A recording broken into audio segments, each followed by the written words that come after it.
Special and general theory of relativity. The special theory of relativity. In 1865, James Clerk Maxwell theorized that electromagnetic field move through space at a fixed speed. Noong 1865, si James Clerk Maxwell ay nagbigay ng teorya na electromagnetic field ay gumagalaw sa espasyo sa isang nakapirming bilis. He wrote a set of four equations that describe all the law of electricity and magnetism. Sumulat siya ng set ng apat na equation na naglalarawan sa lahat ng batas ng kuryente at magnetism. Upon evaluating Maxwell's equation for the speed of light, c is equals to 2.99792458 times 108 ms. Sa pagsusuri ng equation ni Maxwell para sa bilis ng liwanag, ang c ay katumbas ng. This showed that the speed of electromagnetic wave is universal. Ipinakita nito na ang bilis ng mga electromagnetic wave ay universal. The special theory of relativity. In 1905, Albert Einstein published his theory of special relativity to explain how motion can be compared in different internal frames. Noong 1905, si Albert Einstein inathala ang kanyang teorya ng special relativity upang ipaliwanag kung paano may hahambing ang mga galaw sa iba't ibang inertial frame. He referred to motion between two objects as relative. Tinukoy niya ang mga galaw sa pagitan ng dalawang bagay bilang kamag-anak. The following are the postulates of the special theory of relativity. The physical laws have the same mathematical form for all frames of reference moving at a constant velocity with respect to each other. This is also known as the principle of relativity. This suggests that there is no correct frame or reference and the law of physics can become applied to all reference frames involved. Ang mga pisikal na batas ay parehong mathematical form para sa lahat ng mga frame ng reference na gumagalaw sa isang pare-parehong bilis na may paggang sa isa't isa. Ito ay kilala rin bilang prinsipyo ng relativity. Iminumungkahi nito na walang tamang frame of reference at ang mga batas na physics ay maaaring ilapat sa lahat ng reference frame na kasangkot. The special theory of relativity. The following are the postulates of the special theory of relativity. The speed of light in a vacuum is independent of the motion of its source and of the observer. The speed of light is essentially constant where c is equal to 3 times 108 ms. Ang bilis ng liwanag sa isang vacuum ay independent sa galaw ng pinagmulan nito. Ang bilis ng liwanag ay mahalagang pare-pareho kung saan ang c ay katumbas ng 3 times 108 ms. The theory is useful only under special cases where motion is uniform. Ang teorya ay pakipangnawang lamang sa ilalim ng mga espesyal na mga kaso kung saan ang paggalaw ay pare-pareho. It is not applicable to accelerate and change in curvature motion. Ito ay hindi naaangkop sa pinabilis at pagbabago sa curvature ng mga galaw. Space contracts and the time dilates as a consequence of relativity. Space contracts. The amount of length contraction and time dilation is given by the Lorentz factor named after Henry Lorentz, who had been exploring transformation equation.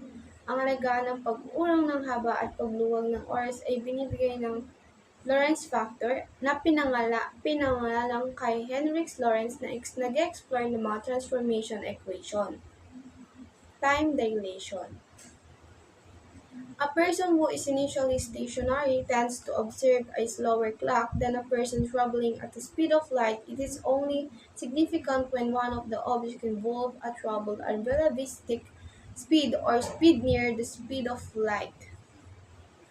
Ang isang tao na sa una ay nakatigil ay may posibilidad na magmasid ng mas mabagal na orasan kaysa sa isang taong naglalakbay sa bilis ng liwanag.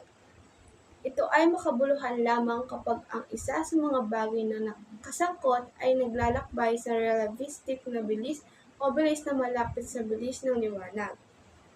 This observation is referred as time dilation. Ang pagmamasid na ito ay tinutukoy bilang time dilation. A classic example of time dilation is the twin paradox. Halimbawa nilo ay yung twin paradox. Relation has been established to be equal to where t is the relative time or the time observer in the other reference frame, and t is the proper time of the time in observer own frame of reference. V is the velocity of two frames and c is the speed of light. The denominator is equivalent to the Lorentz factor. Suppose the traveler traveled the space at 95% the speed of light. How much time did his twin observe on Earth if upon returning? The traveler measured the journey time to be 10 years based on his clock. Step 1. Identify what is required to find in the problem. You are asked to calculate for relative time observed by the traveler twin on Earth. Step 2. Identify the given in the problem. The proper time and the speed of the traveler as measured by the percentage of the speed of light are given. Is equals to 10 year and velocity is equals to 0.95 c. Step 3. Write the working equation. Step 4. Substitute the given values. Step 5. Find the answer. The twin t is equals to 32 years. The twin left on Earth aged 32 years compared to the traveler that aged only 10 years. Length contraction. The length of an object seems to contract when traveling at relativistic speed according to equation, where L is the relative length or the length measured by another observer. L is the process length or the length measured by the observer on the original reference frame. V is the relative velocity of the two frames. And C is the speed of light. A rocket is observed by a person on Earth. What is the length of rocket as observed by the astronaut inside it if the observer on Earth sees that the rocket is 5.5 m long and it zooms in a speed of 95% that of the speed of light? Step 1. Identify what is required to find in the problem. You are asked to calculate for proper length of the rocket as observed by the astronaut inside it. Step 2. Identify the given in the problem. The relative length and the speed of traveler as measured by the percentage of the speed of light are given. L is equals to 5.5 m. V is equals to 0.95 c. Step 3. Write the workings equation. Step 4. Substitute the given values. Step 5. Find the answer. L is equals to 17.6 m. This suggests that even though the rocket shape is 17.6 m, it appears to be contract and smaller for an observer, seeing it at relativistic speed. General theory of relativity. It is the extension of the special relativity. It includes the effect of accelerating objects and their mass on space-time. It explains the concept of gravity. Ito ay extension ng special relativity. Kabilang dito ang mga epekto ng accelerating na mga bagay at ang kanilang mass sa space-time. Ipinaliwanag nito ang konsepto ng gravity. It is based on two postulates. The principle of equivalence states that the effects of gravity and the effects of acceleration are the same. Gravity is not a force but a consequence of the curvature of space-time caused by the uneven distribution of mass and energy. Ang panghalatang teorya ng relatibidad. Ito ay batay sa dalawang postulate. Ang prinsipyo ng equivalence ay nagsasaad na ang mga epekto ng gravity at ang mga epekto ng acceleration ay pareho. Ang gravity ay hindi isang pwersa, ngunit bunga ng kurbadad ng spacetime sanhi ng hindi pantay na distribution ng masa at enerhiya. Mercury did not follow a precise elliptical orbit but rather a slowly shifting path. Even the curvature of space-time explained by general relativity accounted for the 43 seconds of Earth's shift in the orbit of Mercury. Ang Mercury ay hindi sumunod sa isang tiyak na elliptical orbit, ngunit sa halip ay isang mabagal na paglilipat ng landas. Ang kurbada ng espasyo-oras na ipinaliwanag ng pangkalatang relativity ay nagbigay ng 43 segundo ng arc shift sa orbit ng Mercury. General relativity also states that the light can be bent by massive objects such as star, example sun, actual star, observer star, ay nagsasaad din na ang liwanag ay maaaring baluktot ng mga malalaking bagay tulad ng isang bituin. Yun nga po yung araw. 1919, Arthur Eddington confirmed Einstein's prediction that light is bent by gravity during a solar eclipse. Light from distant stars that pass very near the sun can be observed. Eddington observed that the star shift position consistent with Einstein's prediction. Noong 1919, kinumpirma ni Arthur Eddington ang hula ni Einstein na ang liwanag ay buluktod ng gravity. Sa panahon ng solar eclipse, liwanag mula sa malalayong bituin na dumaan. Napakalapit sa araw ay makikita. Napansin ni Eddington na ang mga bituin ay lumipat ng posisyon na naayon sa hula ni Einstein. It also predicted the existence of bodies massive enough to pull light and keep it from escaping. Black holes are formed when a supermassive star collapses upon itself, forming a body with a very strong gravitational pull. Ito din ang pagkakaroon ng mga katawan ng may sapat na laki upang hilain ang liwanag at pigilan ito sa pagtakas. Nabubuo ang black hole kapag bagsak ang isang napakalaking bituin sa sarili nito na bumubuo ng isang katawan na may napakalakas na gravitational pull. Expanding universe cosmology is the body of science that the study of origin, evolution, and eventual fate of the universe. Cosmological study are conducted by a group of scientists across disciplines of chemistry, physics, and astronomy. Physical cosmology explains the origin of the universe based on scientific insight, study, and experiment. Nicolaus Copernicus and Isaac Newton considered the universe as static, and their models of the universe contain celestial bodies that are pieces in space or the certain distance. This idea was under question until Albert Einstein published his final theory of general relativity. Recent model of the universe suggests that the universe is dynamic of across and changing.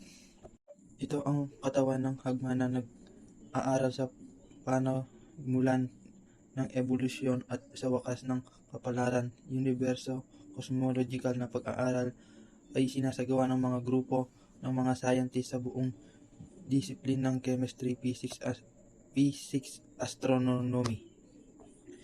Ipinaliliwanag ng physical na kosmolohiya ang pinagmulan ng mga universo batay sa mga scientificong pananaw na pag-aaral at eksperimento.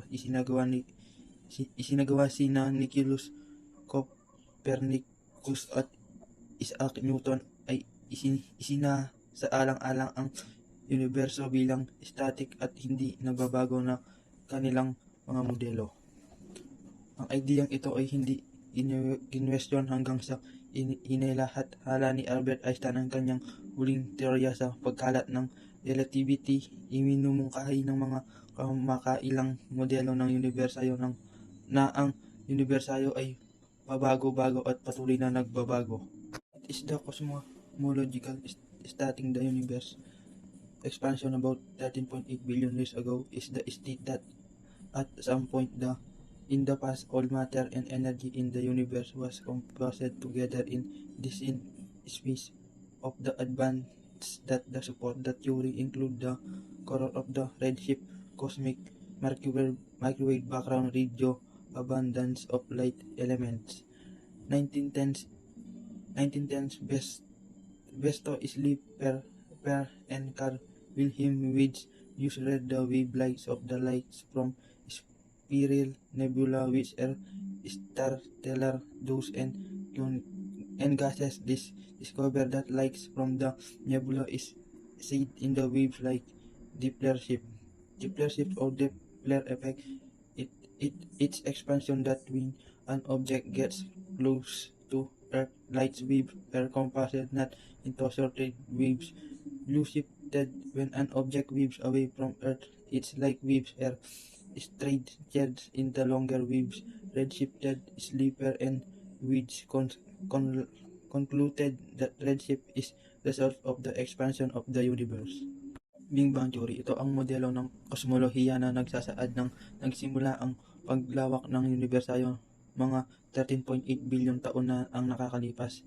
Sinasabi nito ang nasa isang punto sa nakaraan ang lahat ng bagay at enerhiya sa universo ay pinagsama-sama sa isang siksik na espasyo ng mga piraso ng ebidensya ng sumusuporta sa teorya ay inabibilangan.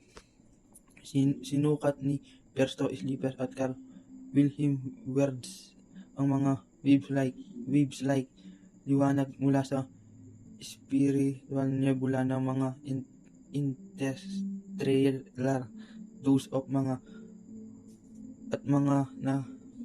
na gas na natuklasan nila na ang liwanag mula sa nebula ay tumaas sa pinapaliwanag nito na kapag ang isang bagay ay lumapit sa lupa, ang mga gagaan na iron nito ay nagko-compress sa mas pinaliit na wave like blue shifted. Kapag ang isang bagay ay lumayo mula sa lupa, ang mga magaan na iron nito ay humahaba sa mga mahabang panahon.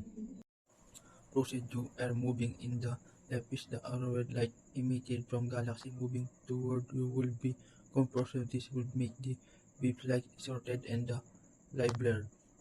On Earth, galaxy are the farthest to be moving away from the observed. This would make this light from this galaxy excreted longer waves like and another light redder. Kaya na lumalapit ka sa kaliwa ng ipinagbugan mula sa mga palawakan na lumipat patungo sa iyo ay gagawin nito ang mga waves light na distorted at ang light blurred.